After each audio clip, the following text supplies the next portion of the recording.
Olá, meu amigo, minha amiga.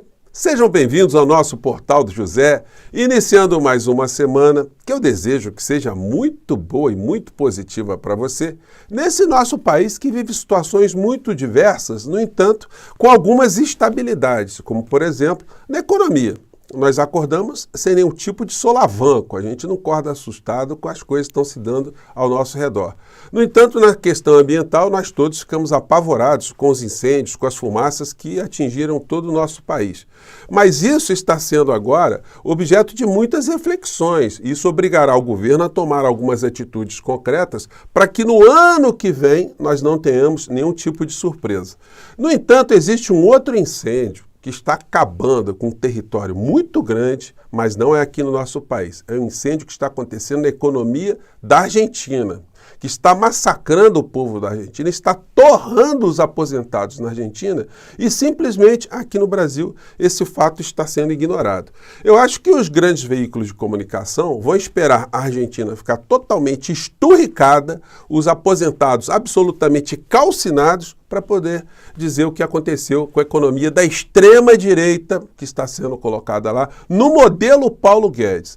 Isso serve para a gente sempre ficar lembrando do que foi que nós livramos o nosso país. Porque se Paulo Guedes estivesse ainda à frente da nação, na área da economia, ou seja, comandando de fato o governo Bolsonaro, nós não sabemos o que poderia estar acontecendo conosco aqui no nosso país.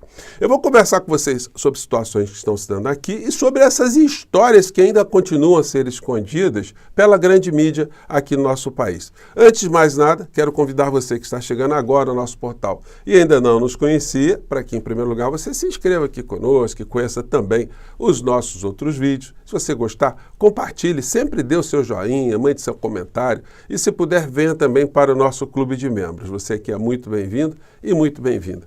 Gente, vamos dar uma passada aqui primeiro nas capas dos principais jornais do Brasil.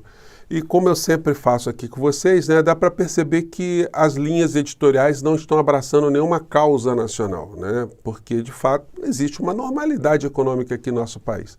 A Folha de São Paulo sai com o seguinte destaque: soluções para a energia vão além do horário de verão e estão atrasadas. Bom, o enfoque que eles deram na questão da energia.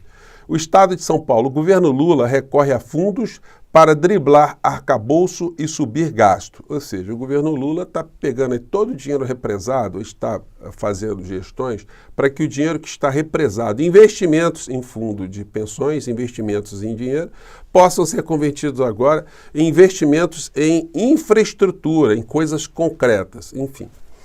O Globo destaca: Israel e Hezbollah acirram ataques e ONU vê iminente catástrofe na região. Dá esse aspecto aí, ou mais foco na questão internacional, nessa coisa do Oriente Médio, lá, Israel, e que deixa o massacre, o genocídio que está sendo perpetrado contra o povo palestino em Gaza de lado, É uma crise, vai ganhando espaço e vai sufocando as verdades que estão acontecendo, uma tragédia absolutamente inaceitável para a humanidade. Aqui os jornais populares, ser diarista ou doméstica. Jornal lá de BH, o Super.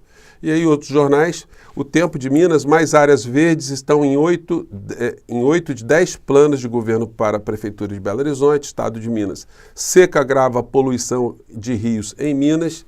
O Extra do Rio de Janeiro, como funcionam as regras de segurança de concursos online, 0 hora. Danos provocados pela cheia de maio no estado do Rio Grande do Sul, chegam a 87 bilhões, diz estudo do BID. E por aí vamos. Correio do Povo, Lula vê falta de ambição e ousadia de líderes globais e cobra a reforma da ONU. Então são várias pautas, mostrando, por incrível que pareça, que o nosso país vive uma normalidade institucional, uma normalidade no campo da economia, contrastando com aqueles tempos que todos os dias nós tínhamos as insanidades pautando o nosso cotidiano aqui no nosso país.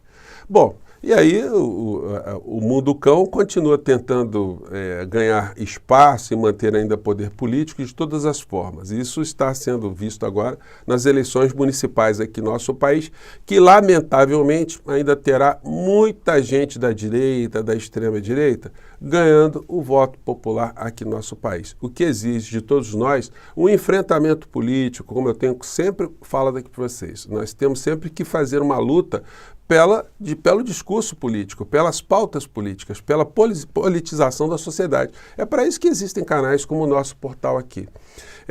Nós estamos vivendo uma época no Brasil em que as informações elas são muito velozes, as pessoas querem cada vez mais informações mais rápidas. Aqui no nosso portal toda hora eu recebo sugestão, faz um programa de 3 minutos. Gente, mas não dá para fazer um programa para abordar apenas informações relâmpagos, porque o que eu pretendo fazer sempre com vocês aqui é transmitir conhecimento. O conhecimento é uma coisa muito mais profunda do que a mera informação. A gente ficar só passando pelas informações, elas entram no ouvido, saem do outro, isso não acrescenta para a gente um conteúdo de conhecimento, para a gente poder compreender, inclusive, essas informações todas, né? São situações diferentes, né? Bom, feita essa pequena digressão aqui, vamos continuar aqui com os nossos temas, né? Bolsonaro manda Jair Renan virar candidato mudo em campanha em Santa Catarina. Gente, o Bolsonaro, ele tem um problema de família muito sério, né? O homem que fala tanto em família, chamou atenção a forma fria como ele trata o filho, chegou lá, nem cumprimentou o filho, cumprimentou, nem olhou para a cara do filho. E o filho disputando a eleição lá, quando o locutor lá no palanque chamou o Jair Renan para falar alguma coisa, o Bolsonaro fez com o dedinho, não, calado. Aqui a foto aqui dele fazendo com o dedinho, não vai falar nada não. Então, uma coisa humilhante, né?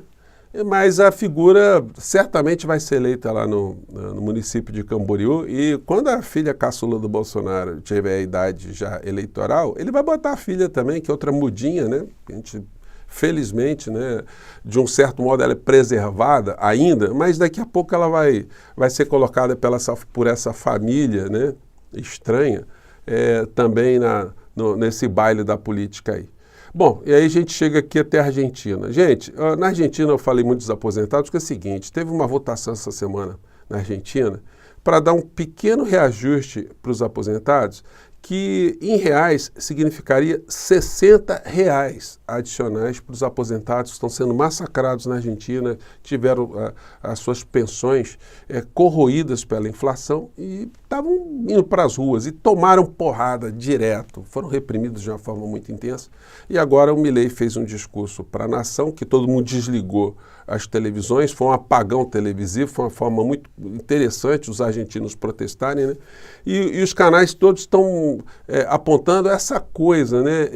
Esse mundo paralelo que vive o presidente argentino, quando após ter esmagado os aposentados com a votação lá de 87 deputados, o que ele fez na sequência? Ele fez um churrasco para os deputados lá na Casa Presidencial de Olivos, né? Isso chocou muitas pessoas, porque o argentino está passando uma situação de fome, de miséria. A classe média está sendo esmagada e os pobres estão sendo transformados em miseráveis. Vamos ver aqui alguns comentários de alguns canais. Esse aqui, o colunista chamado, para opinar, o Santiago Cunel, ele chama o Milei de um desequilibrado, um doente psiquiátrico, né? E vamos ver aqui o que ele fala. Vamos lá. ¿No? ¿Qué te pareció el discurso? Mirá, es la primera vez que veo a Calígula invocando a Cicerón.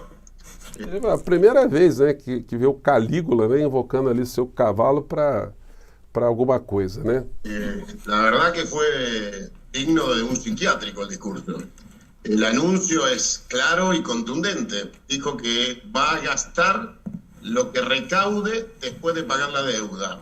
El año que viene vencen 16.000 millones de dólares. Então é o seguinte, ele fala, olha, é um doente psiquiátrico, né? E aí na sequência ele vai discorrendo sobre as medidas econômicas que o Milei quer fazer na Argentina, dizendo o seguinte, olha, nós vamos pagar a dívida, custe o que custar, mesmo que isso gere mais dificuldade para o povo argentino. Então, gente, o incêndio está correndo lá, né? Esse canal aqui faz uma matéria sobre o aumento da fome na Argentina. Vamos lá. Defensos quienes están pagando el precio más alto. Las cifras son impactantes. Según datos de la Universidad Católica Argentina, la pobreza Isso aqui é as pessoas comendo lixo, tá, gente? en el país saltó durante el gobierno del presidente Javier Milei. A pobreza atingiu 66% dos trabalhadores informais que são pobres e o governo Milei nem enxerga. Además, una encuesta de UNICEF revela que 1,5 millones de niños ya se saltan comidas. 1,5 milhão de crianças não estão se alimentando direito. 1 millón de niños en Argentina se acuestan sin cenar, mientras que 10 millones... E 1 milhão de crianças estão dormindo sem jantar. Então, o cara fazendo churrasquinho lá, né? Esse canal aqui, né? Os disparates de Milei no seu discurso falando sobre a economia na Argentina, né? E aqui os vários vídeos de vários canais falando aqui das pessoas perplexas com o Milei fazendo um churrasco em plena situação de miséria que ele está lançando ali os argentinos. Então, isso para a gente, tem que servir como um conjunto de alertas, né? O colunista aqui, ó, o Serrano Mantilha, ele diz que está com uma pesquisa de opinião, né, que ainda deve ser publicado, que mostra que a imagem do Milei na Argentina, ela se desintegrou. E ele está fazendo todo tipo de pressão para que os veículos de comunicação demitam os colunistas que estão fazendo análises críticas do que está acontecendo na Argentina, né? O que se soma a esse tipo de matéria que foi publicada originalmente no Washington Post e que foi reproduzida aqui no jornal O Globo de ontem, em 2 páginas, gente, gigantesca a matéria aqui, né? Pegando aqui e depois pegando a outra parte aqui. A matéria tem esse título: Como a guerra silenciosa contra a liberdade de imprensa pode chegar aos Estados Unidos.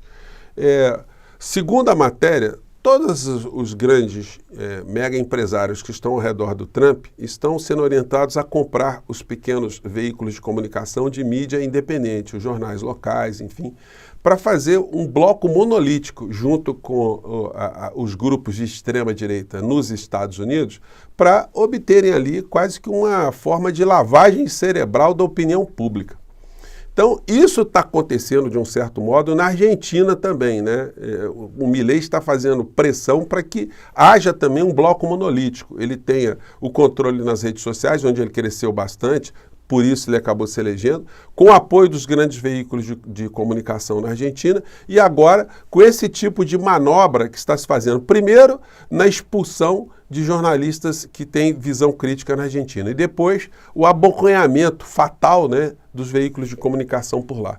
Aqui no Brasil, a gente ainda tem muita distância desse tipo de acontecimento. No entanto, fica de alerta para a gente entender qual é o modus operandi da extrema-direita no mundo e aqui no Brasil também, né? E o incêndio que está acontecendo na Argentina. Nosso portal talvez seja o primeiro que esteja anunciando as coisas que estão por vir. Espero que outros canais joguem foco também sobre essa tragédia que está acontecendo por lá.